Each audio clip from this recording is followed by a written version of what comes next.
कांग्रेस पर परिवारवाद के बहाने हमला करने वाली बीजेपी की सारी बातें मध्य प्रदेश के निकाय चुनाव में खोखली साबित हुई। मंत्रियों विधायकों ने अपने परिजनों को उपकृत करने में कोई कसर नहीं छोड़ी। ज्यादातर कामयाब हुए तो कुछ हार भी गए। यह हालात तब थे जब चुनाव से पहले पार्टी अध्यक्ष जेपी नड्डा भोपाल में आकर पत्रकारों को परिवारवाद की परिभाषा समझा कर गए थे, लेकिन शायद उनकी अपनी ही पार्टी ने इसे नजरअंदाज कर दिया। हमारी कोशिश है कि परिवार में पिता के बाद बेटा ले ले, इसको रोका जाए। हाँ, हमारे यहाँ भी कार्यकर्ताओं में और समाज के लोग तरह तरह से विषय को उठाते रहते हैं, लेकिन आपने देखा होगा कि उत्तर प्रदेश के अंदर हमारे यहाँ बहुत से एमपीज थे जिनके बेटे अच्छे सक्षम सब लोग हैं। मध्य प्रदेश में भी बहुत से हैं। तो सबको समझाना, बुझाना, बातचीत करना और आगे बढ़ना। आपके यहाँ भी शायद दो तीन बाई इलेक्शन आए थे, नतीजे बहुत पक्ष के नहीं आए और हम जीत सकते थे, लेकिन हम लोगों ने, हमारे अध्यक्ष जी बैठे हैं, हमारे मुख्यमंत्री बैठे हैं, ये हमसे कहते रहे कि ये सीट दिक्कत में पड़ जाएगी। हमने कहा पढ़ने दो, कोई बात नहीं, नीति है भैया, फॉलो करना पड़ता है। हिमाचल में हमारी एक सीट थी, मुसीबत में पड़ गई, जीती सीट, अब हार गए, लेकिन नहीं दिया, हमने कार्यकर्ता को दिया। इस वंशबेल के पक्ष में भी बीजेपी के तर्क हैं तो कांग्रेस हमलावर है।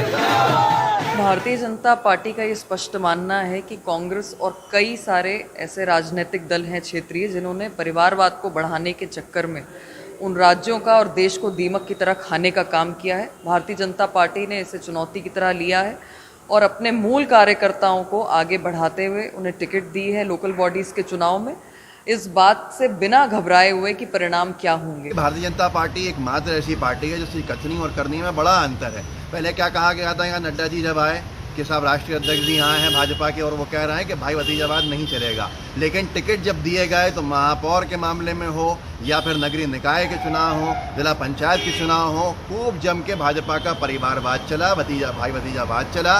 टिकट मिले, उनके जीतने पर जश्न मनाया गया। ये बताता है कि भारतीय जनता पार्टी कहती कुछ है और करती कुछ है, और पूरी तरह से परिवारवाद में भाजपा लिप्त है।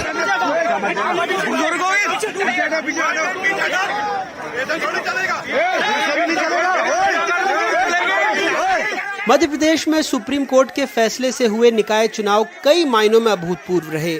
चुनाव आयोग की चुप्पी भी ऐतिहासिक रही। शुक्रवार को भोपाल जिला पंचायत अध्यक्ष के चुनाव के दौरान पूर्व मुख्यमंत्री दिग्विजय सिंह, पूर्व केंद्रीय मंत्री सुरेश पचौरी, पूर्व मंत्री पीसी शर्मा और कई कांग्रेसी नेता जिला पंचायत दफ्तर पर डटे थे। उन्हें अंदर नहीं जाने दिया गया, लेकिन बीजेपी के मंत्री भूपेंद्र सिंह, विश्वास सारंग और रामेश्वर शर्मा अंदर जाते रहे। बहस होती रही।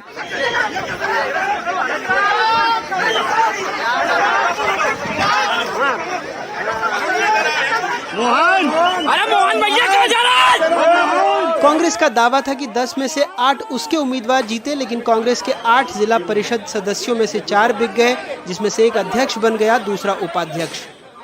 झगड़े के बाद कैबिनेट मंत्री विश्वास सारंग ने गुंडा कांग्रेस और पूर्व मुख्यमंत्री दिग्विजय सिंह को उसका अध्यक्ष बनाने की मांग कर दी। जो वो कांग्रेस जो कह रही थी कि भोपाल जिला पंचायत में हमारा बहुमत है, वो मुंह के बल गिरी और भारतीय जनता पार्टी अध्यक्ष और उपाध्यक्ष का चुनाव जीती है।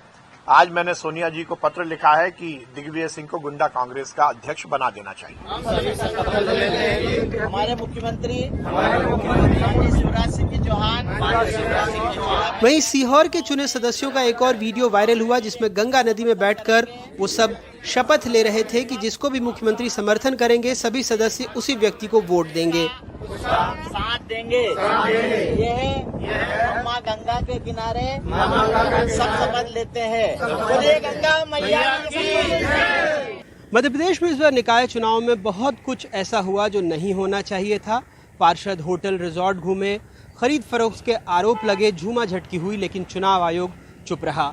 बीजेपी अक्सर कांग्रेस पर परिवारवाद को लेकर हमलावर रहती है, लेकिन इस बार नेताओं मंत्रियों के रिश्तेदारों को जमकर टिकट बांटे गए।